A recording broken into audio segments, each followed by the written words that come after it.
असलामुअलैकुम and सत श्री अकाल।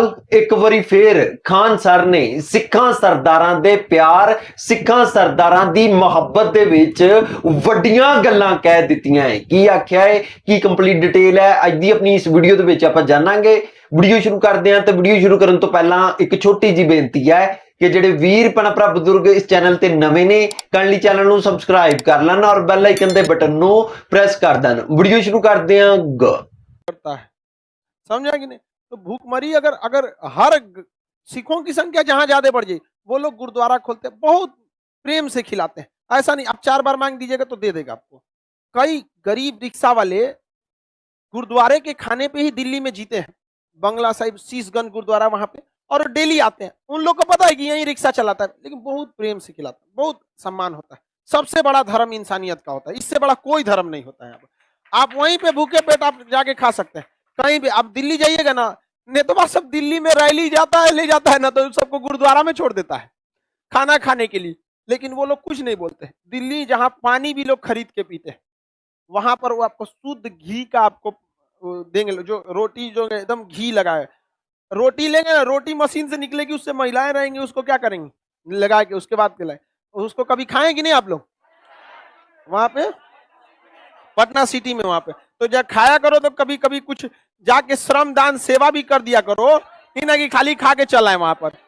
हाँ, हालांकि वो लोग बहुत मतलब कोऑपरेटिव होते हैं। सारा चीज उन लोग का व्यवस्थित होता है। आपके मतलब करे ना करे उन लोग का सिस्टम चलते रहता है। लेकिन कभी कभी जाके कभी हमको ऐसे ही जाके कभी वैसे चला उला देते, हमको हमरा से क्या हो रहा है। लेकिन एगो सांकेतिक रूप से ना हम भी चला दिए हैं। पानी चला दो या सब्जी, उन लोग का किचन उचन सब साफ सुथरा रहता है। ज्यादातर तो ऑटोमेटेड मशीन पे लगाया जाता है। तो अमृतसर का गुरुद्वारा बहुत बड़ा, 1.25 लाख एक लड़ावा तब गोविंद सिंह नाम रखावा। समझ में भाग जाएंगे सर, ये बाज चचा भागे भाई भागे यहाँ से। समझ जाइए कि बाज जो है ना, उसका रहन एकदम औरंगजेब टाइप का है, दूसरे किसी को देखना नहीं चाहता है। तो चिड़िया नू में बाज लड़ावा, मतलब हिम्मत इतना देंगे चिड़िया में कि बाज से जाके लड़ जाएगी। चिड़िया नू में बाज लड़ावा, लड़ा देंगे हम। गीदड़ नू में शेर बनावा। गीदड़ सोचा कुत्ता की तरह होते हैं से गीदड़, छोटे छोटे थे इतने मरियल की तरह। गीदड़ नू में शेर बनावा, मतलब गीदड़ को भी शेर बना देंगे। और 1.25 लाख एक लड़ावा तब गोविंद सिंह नाम रखावा। समझ में आ गया? सत श्री अकाल। समझ में आ गया? जो बोले सो निहाल, सत श्री अकाल। समझ में आ गया कि नहीं आ गया? तो ये गोविंद सिख धर्म का प्रमुख नारा है यहाँ पर। तो क्या चीज है?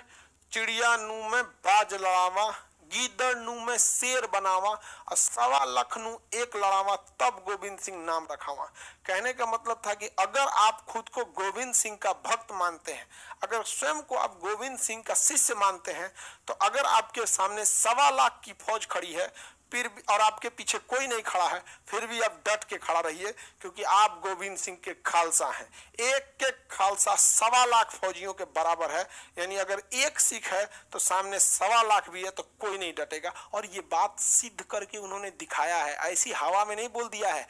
1971 की लड़ाई में पाकिस्तान के 100 टैंक, 6000 इन्फेंट्री जवान मशीन गन लेके जब आगे बढ़े थे पाकिस्तान से लोंगेवाला के साइड में, पाकिस्तान इंडिया के बॉर्डर पे, तो उनको खबर लग गई थी कि यहाँ इंडिया के महज 120 फौजी खड़े हैं। लेकिन उनको ये खबर नहीं लगी थी कि 120 फौजी का जो कमांडर है मेजर चांदपुरी, सिख है। मेजर चांदपुरी जब खड़े हुए तो उन्होंने, पाकिस्तानियों ने कहा, भाग जाओ यहाँ से, तुमको हम जिंदगी जीवन दान देते हैं, हमारे पास 100 से ज्यादा टैंक हैं, हमारे पास मशीन गन है, हमारे पास आर्टिलरी है, हम 6000 की तादाद में है, ये रात हो गया है, तुम्हें बचाने कोई नहीं आएगा, तुम लोग 120 हो। तो मेजर चांदपुरी ने क्या कहा था? गिद्ध चिड़िया नू में बाज लड़ावा, गिद्दड़ नू में शेर बनावा, और 1.25 लाख एक लड़ावा तब गोविंद सिंह नाम रखावा। नहीं गए थे, और जबकि इंडियन आर्मी का हेडक्वार्टर उनसे कह रहा था वापस आ जाइए। उन्होंने कहा वापस आ जाइए, मारेंगे आज पाकिस्तानियों को घेर घेर यहाँ पे। और रात भर उन पाकिस्तानियों को धोया गया था, और सुबह उनकी टैंक इंडियन एयरफोर्स आ गई थी। इस पे एक मूवी भी बनी है, बॉर्डर मूवी। इतना दमदार इन सिखों में, भाई साहब सिखों का आप हौसला देखिएगा तो गजब होता है। और ना पता है, वो लोग ज्यादा छल कपट उपट में नहीं रहते हैं, बहुत फ्रैंक बोलते हैं किसी चीज को। अगर बिजनेस में उनको मान के चलिए आप बिजनेस डील करने गए, उन्हें आपसे नहीं करना है, तो हम लोग में क्या है ना, यूपी बिहार वाले में थोड़ा बच बचा के गए, ठीक है चाचा मना कर रहे थे, थोड़ा विचार करते हैं। हम लोग ना थोड़ा सा बीच का रास्ता अपनाते हैं। वो सीख लोग ऐसे नहीं, मैं तेनू ना नहीं दूंगा, सीधा बोल देते हैं वो लोग। और देखिएगा आज भी ट्रक ड्राइवरी में मैं निकला गाड़ी लेके, सिख लोग बहुत आगे हैं। ढाबा में, सेना के तीनों अंगों में देखिएगा सिख लोग काफी बढ़ चढ़ के हिस्सा लिए हुए हैं। बिजनेस में, बड़े बड़े बिजनेस में, और ना बड़ा एथिक्स से बिजनेस करते हैं वो लोग। मतलब ऐसा नहीं कि ठग दें। अब सपोज कीजिए आप बिजनेस करने गए और उनके पास से कोई सामान खरीदने गए और आपने बहुत ज्यादा मात्रा में ऑर्डर दे दिया, और उस बेचारे को पता है कि नहीं इतना आप नहीं बेच पाइएगा, तो खुद ही मना कर देता है कि यार ये, खैर बिजनेस में तो गुजराती और राजस्थानी भी बहुत जबरदस्त है। तो बताइए सैनिक वेशभूषा किसने दे दिया? खालसा किसने दिया? गुरु गोविंद सिंह ने। किसने दिया? गुरु गोविंद से। 1.25 लाख एक लड़ावा, तब गोविंद सिंह नाम रखा। और पाकिस्तानी उसी लड़ाई में 93,000 भाग गए सब। 93,000 पाकिस्तानी ऐसे बंदूक निकाल के सरेंडर किया जाता है, बंदूक निकाल के नीचे रख दिया जाता है। 93,000 पाकिस्तानी सरेंडर कर दिया सब। पाकिस्तान वालों छोटो उठ जाओ, क्लास स्टार्ट हो गया है, 7 बज गया। सोच रहे थे नहीं, 93,000 भागे वो लोग। इन सब को ना पाकिस्तानियों को क्या ही बताए, 93,000 जिसकी फौज सरेंडर की, उसको चुल्लू में पिसाब करके डूब के मर जाना चाहिए छोटा सबको। यहाँ पर बताइए 93,000 फौज कहीं सरेंडर करती है। हम लोग 120 जवान सरेंडर न किए, 93,000 सरेंडर करके उसके बाद भी ये कहते हैं सब गजवाए हिंद, आओ ससुरा तूने गजवाए हिंद। बड़ी मार मारा जाएगा ससुरन को एकदम। छोड़ो, सवेरे सवेरे दिमाग खराब हो जाएगा उन सौ का नाम लेगा आदमी तो। चलो देखो टॉपिक पे आज ही तरह। सुबह हो गया है पाकिस्तानियों के लिए, और अब्बू जग चुके हैं। अब्बू उनको अब धुलाई अच्छा से करेंगे। चलिए ध्यान से समझते हैं हम लोग, ठीक है। 10वें गुरु गुरु गोविंद सिंह। 10वें गुरु गुरु गोविंद सिंह। पहले 2 गुरु का नाम गुरु नानक देव, गुरु अंगद।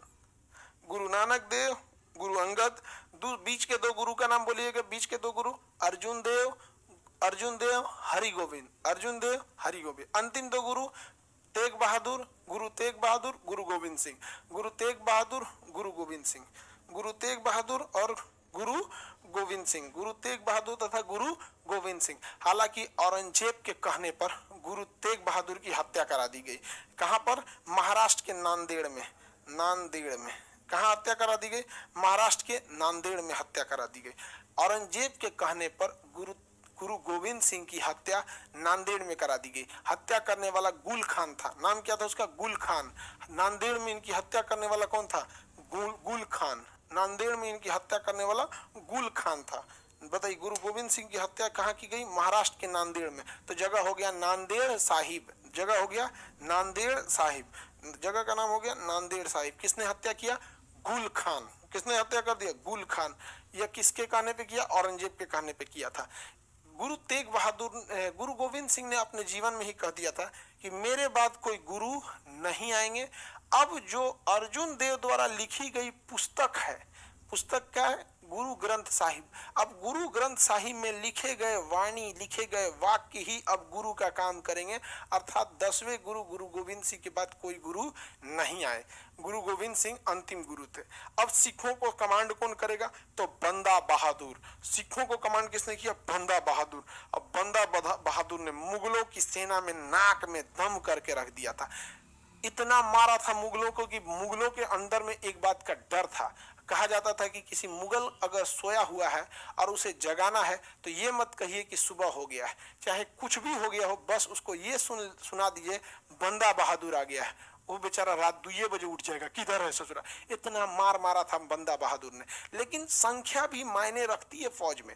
तो बंदा बहादुर को घेर लिया गया, और औरंगजेब के कहने पर बंदा बहादुर को जब घेरा गया तो उनकी हत्या EMI पे किया गया, किस्तों में किया गया। पहले उंगलियां काटी गई, शरीर के अंग निकाले गए, आंख फोड़ दिए गए। मतलब जितनी ज्यादती की जा सकती थी बंदा बहादुर की उतनी ज्यादती किया गया। लेकिन बंदा बहादुर अंतिम सांस तक डटा रहा और मुगलों के आगे हार नहीं माना। तो अंतिम गुरु गोविंद सिंह थे। उनके बाद सिखों का नेतृत्व किया था बंदा बहादुर ने। हालांकि उसके बाद सिख धर्म कई ग्रुपों में बट गया। मतलब एक संगठनों में आगे जाके काम करने लगा, जिसे मिसल कहा गया। कई संगठनों में बढ़ गया, जिसे क्या कहा गया, मिसल। क्या कहा गया, मिसल। और इन मिसलों में सबसे आगे जो निकल रहा था, लीड कर रहा था, सुकरचकिया मिसल। कौन लीड कर रहा था, सुकरचकिया मिसल। तो देखिए 3 स्टेप याद रखना है आपको। सबसे पहले गुरु वाला बात आई, गुरु जी के बाद आए बंदा बहादुर, बंदा बहादुर के बाद सिखों की ग्रुप आ गई कि कुछ ग्रुप राजस्थान के क्षेत्र में, कुछ ग्रुप हरियाणा के क्षेत्र में, कुछ अधिक। उसी तरह पंजाब के क्षेत्र का जो सबसे प्रभावी ग्रुप था उसका नाम था सुकरचकिया मिसल। सुकरचकिया मिसल। और सुकरचकिया मिसल के ही थे राजा रणजीत सिंह। सुकरचकिया मिसल के थे राजा रणजीत सिंह, जिन्होंने 5वें गुरु अर्जुन देव द्वारा अमृत सरोवर यानी अमृतसर झील के अंदर जो मंदिर बनाया गया था, हर मंदिर, उस हर मंदिर के चारों ओर सोने की चादर राजा रणजीत सिंह ने चला दिया। तो वो हर मंदिर हो गया स्वर्ण मंदिर। और सरोवर तो आज भी है अमृत सरोवर, जिसे शॉर्टकट में अमृतसर कहते हैं। तो बताइए, अमृतसर रामदास को जमीन दी गई थी अकबर के समय, हर मंदिर अर्जुन देव ने, और सुकरचकिया मिसल के राजा रणजीत सिंह ने इस पे सोने की चादर लगवा दी थी। इस प्रकार सिख धर्म कंप्लीट हो। ਵੀਡੀਓ ਦੇ ਵਿੱਚ ਆਪਾਂ ਨੇ ਦੇਖਿਆ ਤੇ ਸੁਣਿਆ ਖਾਨ ਸਰ ਨੇ ਸਿੱਖਾਂ ਸਰਦਾਰਾਂ ਦੀ ਸੇਵਾ ਨੂੰ ਲੈ ਕੇ ਵੱਡੀਆਂ ਗੱਲਾਂ ਕਹਿ ਦਿੱਤੀਆਂ ਹੈ। ਖਾਨ ਸਰ ਦਾ ਕਹਿਣਾ ਹੈ ਕਿ ਦਿੱਲੀ ਦੇ ਵਿੱਚ ਜਿੰਨੇ ਵੀ ਰਿਕਸ਼ੇ ਵਾਲੇ ਨੇ ਉਹ ਗੁਰਦੁਆਰੇ ਦੇ ਵਿੱਚ ਜਾਂਦੇ ਨੇ, ਲੰਗਰ ਛਕਦੇ ਨੇ, ਆਪਣਾ ਪੇਟ ਭਰਦੇ ਨੇ ਤੇ ਦੁਬਾਰਾ ਕੰਮ ਨੂੰ ਜੁੜ ਜਾਂਦੇ ਨੇ। ਇਸ ਤੋਂ ਇਲਾਵਾ ਖਾਨ ਸਰ ਨੇ ਇਹ ਵੀ ਆਖਿਆ ਕਿ ਸਿੱਖ ਸਰਦਾਰ ਜਿੱਥੇ ਵੀ ਇਕੱਠੇ ਹੋ ਜਾਂਦੇ ਨੇ ਉੱਥੇ ਗੁਰਦੁਆਰਾ ਬਣਾਉਂਦੇ ਨੇ ਤੇ ਗੁਰਦੁਆਰੇ ਦੇ ਵਿੱਚ ਲੰਗਰ ਲਗਾ ਦਿੰਦੇ ਨੇ। ਇੱਥੇ ਮੈਨੂੰ ਅਮਰੀਕਾ ਦੇ ਇੱਕ ਜੱਜ ਦੀ ਗੱਲ ਯਾਦ ਆ ਗਈ ਹੈ। ਅਮਰੀਕਾ ਦੇ ਵਿੱਚ ਇੱਕ ਛੋਟਾ ਗੋਰਾ ਬੱਚਾ ਚੋਰੀ ਕਰਦਿਆਂ ਫੜਿਆ ਗਿਆ। ਜਦੋਂ ਉਸ ਬੱਚੇ ਨੂੰ ਅਦਾਲਤ ਦੇ ਵਿੱਚ ਪੇਸ਼ ਕੀਤਾ ਗਿਆ ਤੇ ਜੱਜ ਸਾਹਿਬ ਨੇ ਪੁੱਛਿਆ, ਤੂੰ ਚੋਰੀ ਕਿਉਂ ਕੀਤੀ? ਤੇ ਬੱਚੇ ਨੇ ਆਖਿਆ ਕਿ ਮੇਰੇ ਕੋ ਖਾਣ ਪੀਣ ਵਾਸਤੇ ਕੁਝ ਵੀ ਨਹੀਂ ਸੀ, ਮੈਂ ਭੁੱਖਾ ਸੀ। ਤੇ ਜੱਜ ਨੇ ਪਤਾ ਅੱਗੋਂ ਕੀ ਜਵਾਬ ਦਿੱਤਾ? ਜੱਜ ਸਾਹਿਬ ਨੇ ਆਖਿਆ ਕਿ ਤੂੰ ਕਿਸੇ ਗੁਰਦੁਆਰੇ ਦੇ ਵਿੱਚ ਚਲਾ ਜਾਂਦਾ, ਹਰ ਗੁਰਦੁਆਰੇ ਦੇ ਵਿੱਚ 24 ਘੰਟੇ ਲੰਗਰ ਚੱਲਦਾ ਹੈ ਤੇ ਤੂੰ ਉੱਥੇ ਪੇਟ ਭਰ ਕੇ ਰੋਟੀ ਖਾ ਸਕਦਾ ਸੀ। ਇਹ ਹੈ ਜੀ ਸਿੱਖਾਂ ਸਰਦਾਰਾਂ ਦੀ ਛਵੀ।